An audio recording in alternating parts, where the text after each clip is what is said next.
What we did today is we practiced meeting our experience in a trusting way. And that can be really challenging because many of us have had experiences that have taught us to not trust.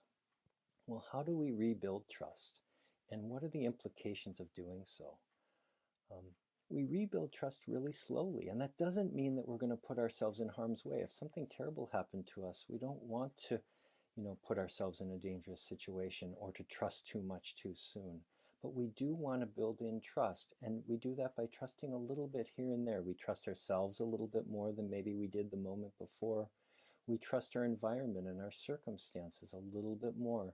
And we run the experiment, and sometimes we might get feedback that, oh, it wasn't okay to trust in that situation. And then we can sort of pull back a little bit in that context. But that doesn't mean we shouldn't keep running the experiments.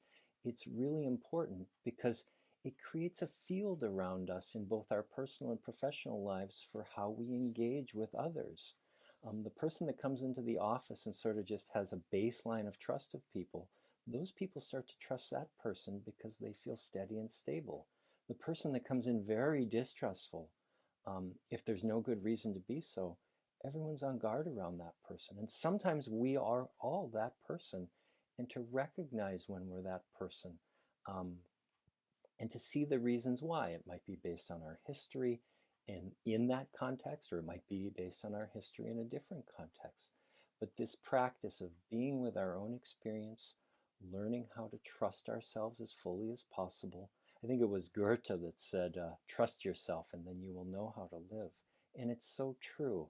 The more we can trust ourselves, the more we can move forward with confidence and autonomy and efficacy in our projects.